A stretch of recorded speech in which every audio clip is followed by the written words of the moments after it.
How's it? Today's Monday, July 24th, and I'm finally going through a deload this week. I encountered a big issue on Saturday this past week.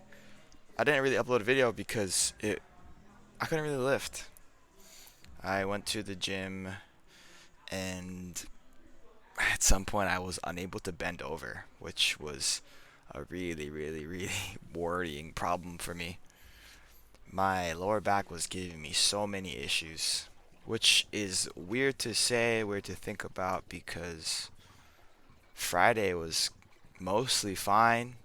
Friday was super lightweight for the snatch and the clean and jerk, and then I ended up front squatting quite a bit, but front squat was fine too. I don't know, but I developed some pain in my lower back on Saturday. Didn't really get better on Sunday. I tried to do some stretches and I read into my book, The Rebuilding Milo, which was the weightlifting injury book by the dude who who runs Squat University. And yeah, there was this three exercise thing that I think is going to be helpful for me.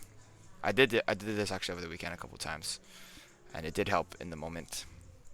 It's Stuart McGill's Big Three, so it consists of the curl up, the side plank, and the bird dog. And all of these are, assuming I have no pain, then I would be able to practice and train sort of core exercises and coordination so that my lower back will be okay in the long run. They are all 10-second holds for each of those, and then they have like descending rep schemes. So you start off with like 5 sets or 5 reps per set, and then 3, and then 1. But you can also go up to 8 sets or 8 reps, then 6 reps and 4 reps. But basically, it's like a descending pyramid, and I don't know. I'm gonna try to incorporate it every single day. Days I'm lifting, I'll do it before I lift and then before I sleep. Days I'm not lifting, I probably will try to do it in the morning and then before I sleep. I really want to make sure that this doesn't get worse than it already is. It's it was okay at most of the lifting today. Some of the issues that I felt were very present on the overhead squat, which I did for my oh, squat movement, I guess, today. Considering that it's like a true deload, I'm not super concerned about weight on the bar. I'm trying my best just to feel okay. I don't really care about the quality of the reps either. I'd rather feel no pain and have atrocious technique than have good technique with a lot of pain. That's kind of where I'm at right now. So block power snatches, some of these are a lot further out in front of me than I would like, and it is what it is. For what it's worth, it didn't hurt the power snatches themselves. So 3 doubles at 70 here, pretty light. After that, I do some pulls off the blocks as well at 90, and then my overhead squat stuff was also at 90. For today, I was just trying to mitigate any amount of lower back flexion. From what I learned in the book, I'm flexion intolerant. So anytime my lower back gets the opportunity to get flexed, and if it does, it usually does hurt. It's not really weight dependent. It's not load dependent, at least from the test that I did with that was I saw in the book.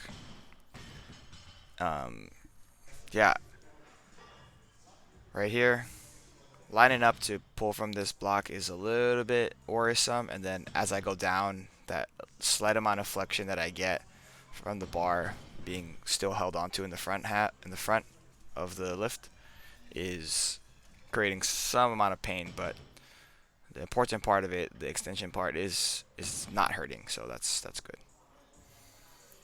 I think what I'm really scared about it happened a little bit today was whenever I squat,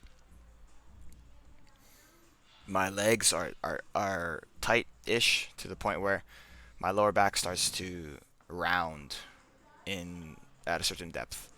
And that's like what they call the classic butt wink, which I don't believe I've had in the past, or maybe I did. I just wasn't lifting heavy enough for it to matter, or I was recovering fine enough for it to not matter. But you'll see here at 60, some of these are not okay. Like that first rep was not okay. Second one is okay. Third one's a little bit okay as well. But watch the 90s from the side. Look at this. Watch this. So pushing here is actually okay. That feels fine. But when I try my best to maintain right there, try to maintain neutral, my hips end up sneaking under me and then end up dropping into flexion from the side angle. That's the one I'm looking at the most. All of these hurt, and this is only 90 kilos. So what's gonna happen when I squat in the future? You know, I'm trying. I'm trying my best to not freak out when I'm on social media and whatever. I see all these people lifting weights and I'm like, oh, dude, like it would be great if I could lift with no pain. That would be awesome. But as it stands, I am not set up for that. I'm not equipped for that, and I just really, really, really want to feeling no pain when I'm walking around. You know, this is okay here. But all of this is a work in progress. You know, this is just me trying to documenting that progress. So, yeah. Finished off today with some pull-ups here. And, yeah, we'll see what happens tomorrow. Don't know. But, thank you for watching. That's it for today. Shoots.